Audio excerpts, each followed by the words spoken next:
Hello everyone. आज का topic है फंक्शंस।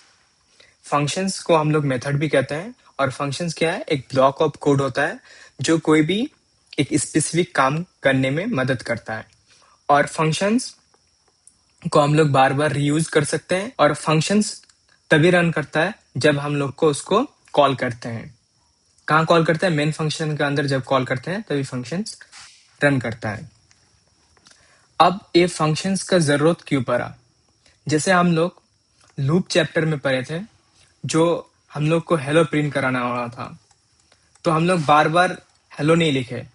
अगर हम लोग 10 टाइम्स हेलो प्रिंट कराना होता था तो हम लोग लूप लिख लेते थे, जो फॉर 1 से लेके 10 तक ये लूप चलना चाहिए और क्या प्रिंट कराना चाहिए? 10 टाइम्स हेलो प्रिंट करना चाहिए। प्रोग्रामर एक आलसी लोग होता है जो काम को बार बार नहीं करना चाहते हैं, जो इजी वे में करना चाहता है। अगर 10 बार हेलो प्रिंट करना चाहता है तो बहुत दिक्कत होता है, इसलिए एक कॉन्सेप्ट निकाल दिया फॉर लूप, जो काम को एक बार लिख दिया, काम बार बार होने लगा। मान लीजिए कुछ काम किया, उसके बाद 10 टाइम्स हेलो प्रिंट किया, उसके बाद और कुछ काम करना है, फिर उसके बाद 10 टाइम्स हेलो प्रिंट कराना है, फिर उसके बाद कुछ काम करना है, उसके बाद फिर 10 टाइम्स हेलो प्रिंट कराना है। तो प्रोग्रामर क्या करेगा, जो फिर इसमें फॉर लूप लगाएगा, फिर यहाँ फॉर लूप लगाएगा, तो फॉर लूप भी तो बार बार हो रहा है ना। हम लोग 10 टाइम्स हेलो प्रिंट कराने के लिए हम लोग फॉर लूप लगाए, जो एक बार कोड लिखेंगे 10 टाइम्स हेलो प्रिंट हो गया। अब यही 10 टाइम्स हेलो प्रिंट कराने वाला काम हमको और भी अलग जगह कराना है। कुछ काम करना है, उसके बाद फिर हेलो प्रिंट कराना है, कुछ काम कराना है, फिर हेलो प्रिंट कराना है। तो इससे कि हम लोग हर बार फॉर लूप लगाएंगे नहीं, इसके लिए हम लोग फंक्शंस यूज करेंगे, फंक्शंस और मेथड्स। ये जो हेलो प्रिंट कराने वाला जो फॉर लूप वाला काम है, उसमें हम लोग एक फंक्शंस के अंदर लिख देंगे, यहाँ फॉर लूप में लिख देंगे। अब जब भी हमको ये चीज कराना है तब हम लोग सिंपली फंक्शंस को कॉल करेंगे मेन फंक्शन में, वो काम हो जाएगा। जब जरूरत होगा तब कॉल कर लेंगे और हम लोग को कुछ नहीं करना पड़ेगा। एक बार ये फंक्शंस लिख लेंगे, जब जरूरत होगा तब कॉल कर लेंगे, 10 टाइम्स हेलो प्रिंट हो जाएगा। इसका सिंटेक्स देख लेते हैं। Return type function's name, then parenthesis, then curly braces, then body and return value। इसको ऐसे समझते हैं। रिटर्न टाइप क्या है? जैसे हम लोग रिटर्न टाइप क्या है हम लोग आगे देख चुके हैं।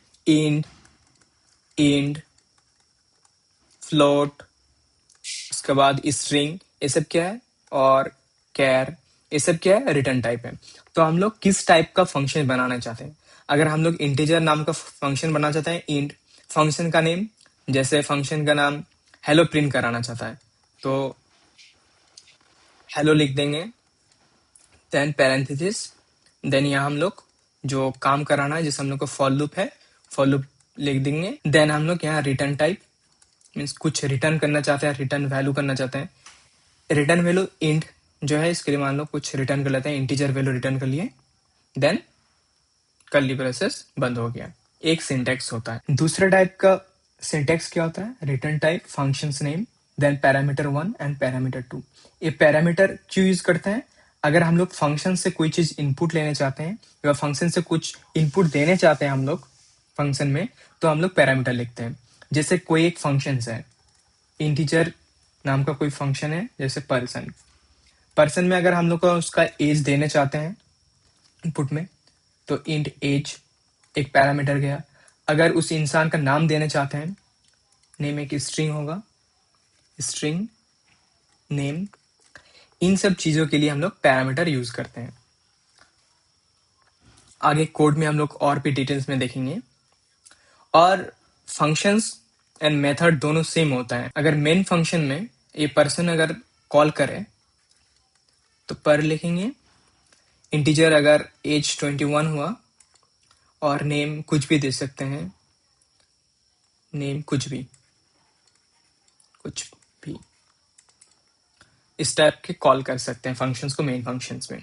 और फंक्शंस और मेथड में क्या डिफरेंस है? दोनों सेम ही चीज है। मेथड कब कहते हैं, फंक्शंस कब कहते हैं? अगर सिंपली ऐसे कॉल कर लिए, इसको हम फंक्शंस कह सकते हैं। मेथड कब कहते हैं? अगर कोई भी एक क्लास है, ऐसे नॉर्मली जावा में हर चीज लिखने के लिए हम लोग क्लास लिखते हैं। अगर एक फंक्शन है ईट, अगर इसको हम लोग कॉल करें, एक फंक्शन है, अब इसको मेथड नॉर्मली कब कहेंगे? अगर कोई क्लास में, ऐसे जावा में हर चीज क्लास में ही लिखा जाता है, अगर कोई एक ऑब्जेक्ट है एनिमल डॉट ईट, अगर कोई ऑब्जेक्ट से अगर उस फंक्शंस को कॉल किया जाता है तो उसे हम लोग नॉर्मली मेथड कहते हैं।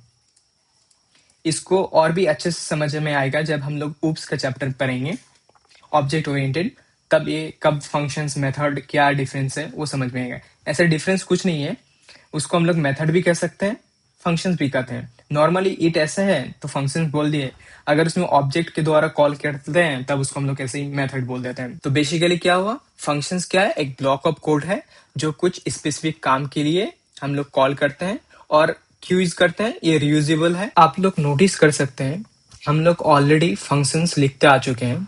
जैसे ये मेन है, ये ऑलरेडी एक फंक्शन है, इसका रिटर्न टाइप क्या है, वाइड। और पब्लिक स्टैटिक एक क्या है, कीवर्ड्स है, इसको हम लोग उस चैप्टर में पढ़ेंगे। इन लोग का यूज हम लोग ऑब्जेक्ट ओरिएंटेड चैप्टर में पढ़ेंगे, अभी इन लोग को स्किप में करते हैं। ये मेन फंक्शन है, इसका अंदर पैरामीटर है स्ट्रिंग एंड args, ये एक एरे है। और मेन फंक्शंस का रिटर्न टाइप वॉइड है। वॉइड मतलब कुछ नहीं होता है, खाली होता है, इसलिए वो रिटर्न में कुछ नहीं डाला है, क्योंकि मेन फंक्शन हम लोग को कुछ रिटर्न नहीं करते हैं, इसलिए हम लोग उसमें हम लोग खाली रखते हैं। जैसे पहले हम लोग क्या करते थे, फंक्शन से कोई एक काम कराते हैं, जैसे system dot out dot print,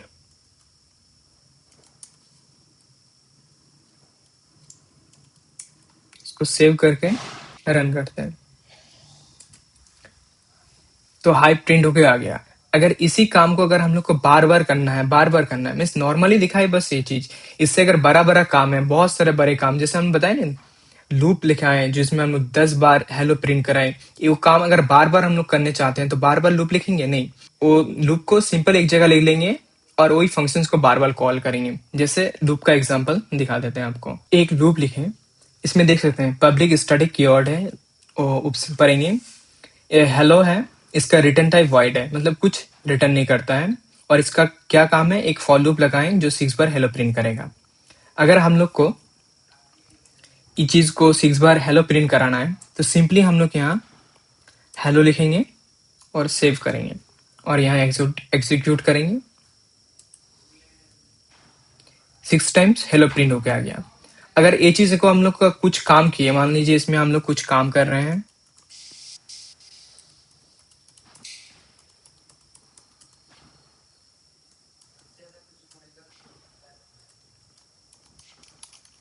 कुछ काम किए, देन फिर हम लोग को 6 टाइम्स हेलो प्रिंट कराना है, तो सिंपली हम लोग उसको कॉल कर लेंगे। यहाँ एग्जीक्यूट कर लेते हैं, देखिए 6 टाइम्स हेलो प्रिंट आके है, उसके बाद कुछ काम हुआ, उसके बाद 6 टाइम हेलो प्रिंट हुआ। मीन्स हम लोग को बार बार वो लूप लिखना नहीं पड़ा। एक फंक्शन ले लेते हैं जो 2 पैरामीटर इनपुट मिलेगा, पब्लिक स्टैटिक इन टाइप का पैरामीटर है, पैरामीटर का है नाम है समनम, जो 2 पैरामीटर इनपुट मिलेगा, int num1 and in num2, और एक वेरिएबल बना लेते हैं रिजल्ट नाम का, जो num1 एंड num2 को ऐड करेगा, num1 प्लस num2, और इसको हम लोग रिटर्न कर देंगे। इंटीजर हमेशा रिटर्न करता है कुछ वैल्यू, इसलिए रिटर्न रिजल्ट कर दिए हम लोग। एक हम लोग का फंक्शंस हो गया।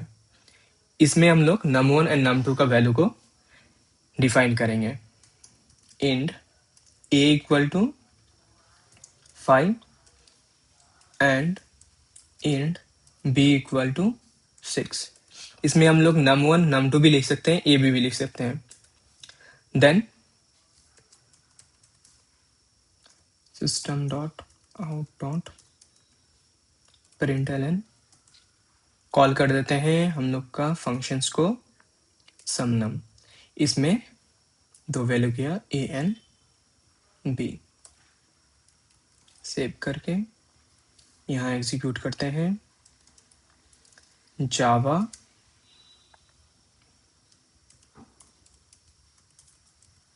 functions.java। देखिए वैल्यू 10 होके प्रिंट होके आ गया। और एक चीज नोटिस कर सकते हैं, इस फंक्शन में जो num1 और num2 है, इसको हम लोग पैरामीटर कहते हैं। क्या कहते हैं? पैरामीटर।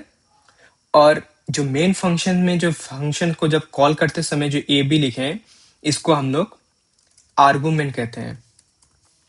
इसे हम लोग आर्गुमेंट कहते हैं। ये इंपॉर्टेंट चीज है, जो फंक्शंस में जब बनाते वक्त जो हम लोग इनपुट में लेते हैं, जो इंटीजर हो, फ्लोट हो, जो भी पैरामीटर लेते हैं उसको हम लोग पैरामीटर कहते हैं।